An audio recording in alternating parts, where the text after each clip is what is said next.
Assalamualaikum warahmatullahi wabarakatuh. Saya Tribudi Septrianti, CGP Angkatan 11 Kabupaten Temanggung, Provinsi Jawa Tengah. Video kali ini merupakan tugas koneksi antar materi modul 1.4 Budaya Positif. Kesimpulan dan refleksi modul 1.4 Budaya Positif. Menerapkan budaya positif adalah suatu hal yang harus dilakukan oleh seorang guru. Dengan penerapan budaya positif, maka akan menghasilkan suatu ekosistem sekolah yang penuh dengan suasana positif. Karena beragamnya karakter siswa dan guru, kita harus mengetahui konsep-konsep inti budaya positif dan dalam penerapannya. Konsep-konsep inti dalam budaya positif diantaranya disiplin positif, motivasi perilaku manusia, posisi kontrol, keyakinan kelas, dan restitusi. Kaitan budaya positif dengan materi modul 1.1 Filosofi Pendidikan Ki Hajar Dewantara. Dalam filosofi pendidikan Ki Hajar Dewantara dijelaskan mengenai pendidikan yang menuntun sesuai dengan kodrat anak. Dalam proses menuntun tersebut tentunya membutuhkan ekosistem pendidikan yang menerapkan budaya positif. Kaitan budaya positif dengan materi modul 1.2 Peran dan Nilai Guru Penggerak. Pemahaman tentang budaya positif akan mendukung peran dan nilai guru penggerak dalam proses pembelajaran yang dilakukan. Guru harus senantiasa menerapkan konsep inti budaya positif dalam mengaktualisasikan nilai dan peran yang dimilikinya. Kaitan budaya positif dengan materi modul 1.3 Visi Guru Penggerak. Dalam rangka mewujudkan visinya, seorang guru penggerak harus menerapkan budaya positif dalam prosesnya. Visi guru yang luar biasa akan mudah tercapai jika dirinya dan lingkungan pembelajarannya sudah menerapkan budaya positif. Berikut refleksi dari pemahaman saya atas keseluruhan materi modul budaya positif.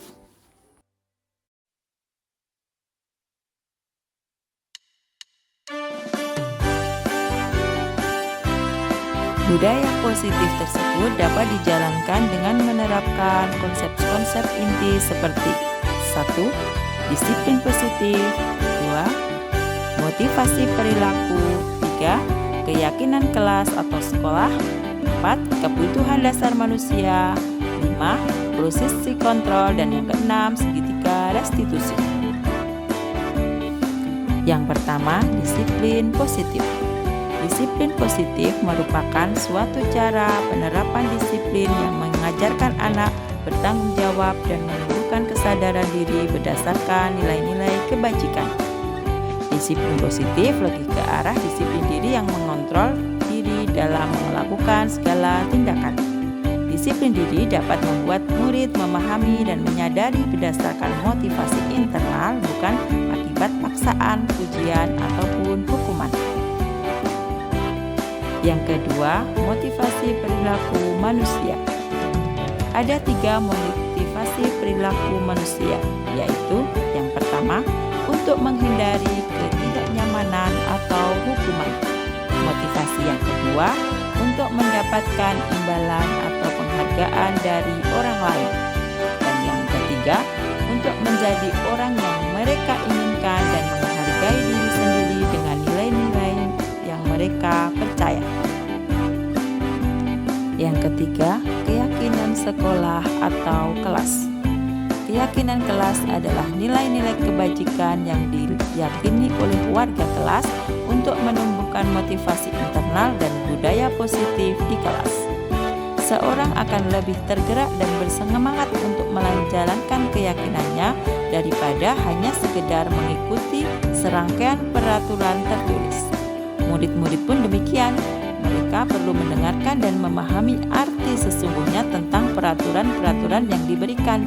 Apa nilai kebijakan di balik peraturan tersebut, apa tujuan utamanya, dan menjadi tidak tertarik dan takut sehingga mereka sekedar mengikuti serangkaian peraturan-peraturan yang mengatur mereka tanpa memahami tujuannya.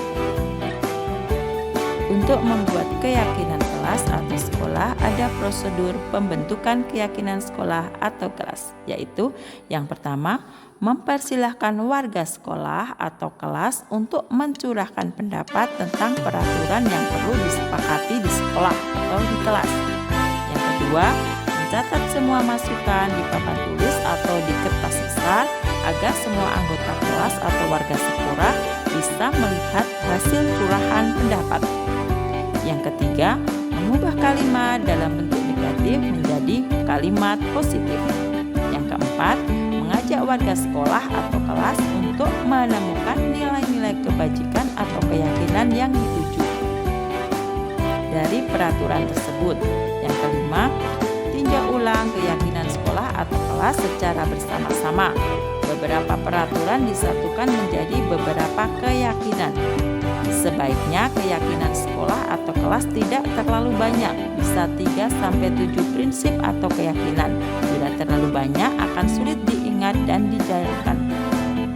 Yang keenam, setelah keyakinan sekolah atau kelas selesai dibuat, semua warga kelas dipersilahkan meninjau ulang dan menyetujuinya dengan menandatangani keyakinan sekolah atau kelas tersebut.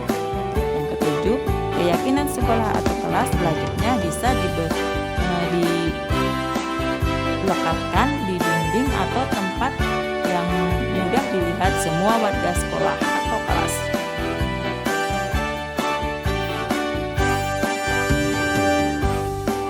Inti budaya positif yang keempat yaitu 5 kebutuhan dasar manusia. Kebutuhan dasar manusia yang pertama yaitu kebutuhan bertahan hidup. Adalah kebutuhan yang bersifat fisiologis untuk bertahan hidup, misalnya kesehatan, rumah, dan makanan. Yang kedua, kasih sayang dan rasa diterima atau kebutuhan untuk diterima. Kebutuhan untuk disayangi dan diterima meliputi kebutuhan akan hubungan dan koneksi sosial, kebutuhan untuk memberi dan menerima kasih sayang, dan kebutuhan untuk merasa menjadi bagian dari suatu kelompok. Yang ketiga, penguasaan atau kebutuhan pengakuan atas kemampuan. Kebutuhan ini berhubungan dengan kekuatan untuk mencapai sesuatu, menjadi kompeten, menjadi terampil, diakui atas prestasi dan keterampilan kita, didengar dan memiliki rasa harga diri. Yang keempat, kebebasan atau kebutuhan akan pilihan. Kebutuhan untuk bebas adalah kebutuhan akan kemandirian, otonomi, memiliki pilihan dan mampu mengendalikan arah hidup seseorang. Anak-anak dengan kebutuhan kebebasan yang tinggi menginginkan pilihan, mereka perlu banyak bergerak, suka mencoba-coba, tidak terlalu terpengaruh orang lain, dan senang mencoba hal baru dan menarik. Yang kelima, kesenangan atau kebutuhan untuk merasa senang. Kebutuhan akan kesenangan adalah kebutuhan untuk mencari kesenangan, bermain, dan tertawa. Inti budaya positif yang kelima yaitu posisi kontrol. Ada 5 posisi kontrol guru yaitu 1. Sebagai penghukum, 2. Sebagai pembuat rasa bersalah, 3. Sebagai teman, 4. Sebagai pemantau, dan yang kelima sebagai manajer. Di antara kelima posisi kontrol tersebut, sebaiknya seorang guru menggunakan posisi kontrol sebagai manajer. Sebagai manajer, guru dapat berbuat sesuatu bersama murid, mempersilahkan murid bertanggung jawab, dan mendukung murid agar dapat menemukan solusi. Selain itu, posisi manajer mengacu pada restitusi yang dapat menjadikan murid sebagai manajer bagi dirinya sendiri, sehingga dapat tercipta identitas positif pada diri murid. Konsep inti budaya positif yang keenam yaitu segitiga restitusi. Restitusi adalah proses menciptakan kondisi bagi murid untuk memperbaiki kesalahan mereka sehingga mereka bisa kembali pada kelompok mereka dengan karakter yang lebih kuat. Restitusi juga merupakan proses kolaboratif yang mengajarkan murid untuk mencari solusi masalah mereka dan membantu murid berpikir tentang orang seperti apa yang mereka ingin menjadi dan bagaimana mereka harus memperlakukan orang lain. Segitiga restitusi adalah alur untuk menegakkan keyakinan bersama di dalam kelas atau sekolah. Ada 3 unsur segitiga restitusi, yakni menstabilkan identitas, validasi tindakan yang salah, dan menanyakan keyakinan.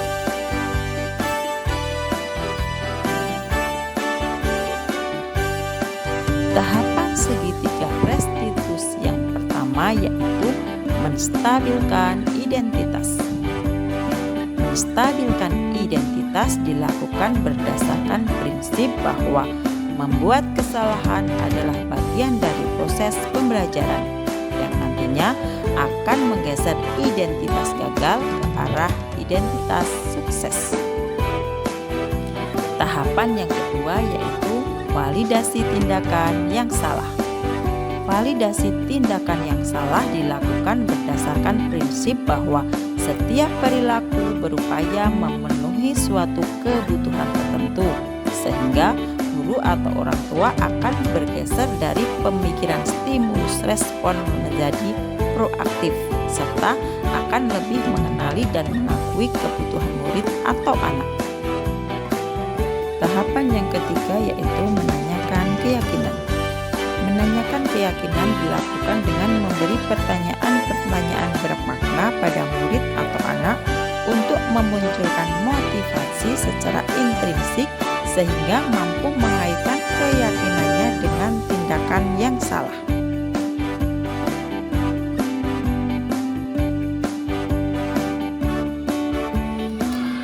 Hal yang menarik dan di luar dugaan yaitu yang pertama, ternyata hukuman dan penghargaan tidak efektif untuk diberikan kepada siswa. Yang kedua, ada 5 posisi kontrol guru dalam menangani siswa yang bermasalah. Saat ini saya lebih banyak di posisi guru sebagai teman dan guru sebagai pemantau. Kedepannya, saya akan selalu berusaha untuk menempatkan diri di posisi guru sebagai manajer. Yang ketiga, dengan mengetahui kebutuhan dasar manusia, kita bisa memintakan motivasi yang dilakukan seorang siswa saat ia berbuat sesuatu yang tidak sesuai dengan aturan atau keyakinan sekolah. Yang keempat, keyakinan kelas ternyata berbeda dengan aturan atau kesepakatan kelas. Saya sering melakukan bagian dari segitiga restitusi, yakni menstabilkan identitas dan validasi tindakan, tetapi saya baru tahu adanya bagian menanyakan keyakinan kelas. Hal ini cukup menarik dan penting untuk pemahaman saya.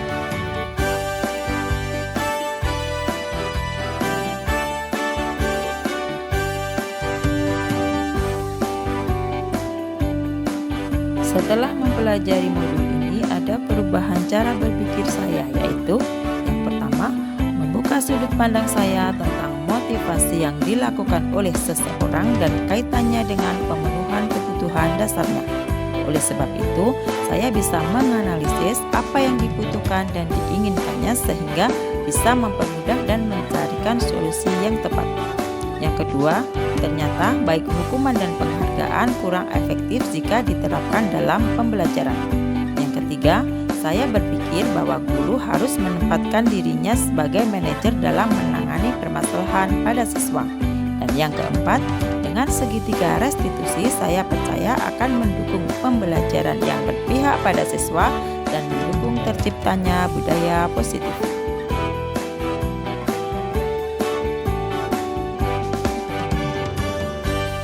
Saya menangani siswa yang sering terlambat datang ke sekolah menggunakan langkah-langkah dalam segitiga restitusi, yaitu menstabilkan identitas, validasi tindakan yang salah, dan menanyakan keyakinan.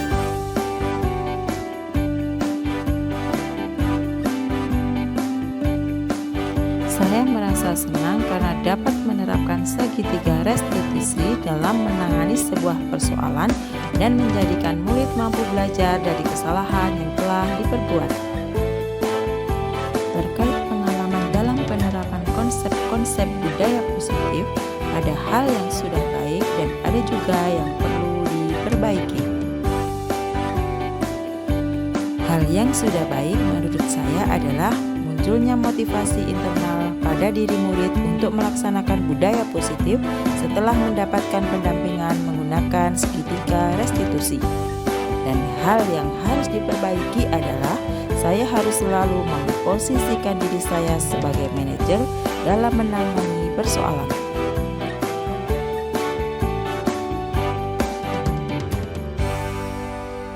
Sebelum mempelajari modul 1.4, saya lebih banyak menempatkan diri di posisi guru sebagai teman dan pemantau. Perasaannya masih kurang puas karena siswa terkadang masih melakukan kesalahan yang sama atau berulang. Setelah mempelajari modul ini, saya akan memakai posisi sebagai manajer. Perbedaannya adalah dengan posisi manajer, siswa bisa menyadari masalah yang dilakukannya dan memberikan ruang kepada siswa untuk menyelesaikan masalah dengan solusinya sendiri. Saya pernah menerapkan segitiga restitusi ketika menghadapi permasalahan murid. Tapi belum lengkap. Saya menerapkan di bagian menstabilkan identitas dan validasi tindakan yang salah. Nah, bagian yang belum saya laksanakan adalah bagian menanyakan keyakinan karena belum ada pembentukan keyakinan kelas atau sekolah. Hal lain yang penting dipelajari dalam proses menciptakan budaya positif adalah melakukan kolaborasi antara sekolah dan orang tua murid agar budaya positif ini jangan hanya dilakukan di kelas atau sekolah saja, melainkan juga harus dilakukan di rumah agar menjadi suatu kebiasaan atau karakter yang melekat pada diri anak saat berada di lingkungan manapun. Demikian koneksi antar materi modul 1.4 budaya positif. Salam guru penggerak, bergerak, bergerak, menggerakkan. Wassalamualaikum warahmatullahi wabarakatuh.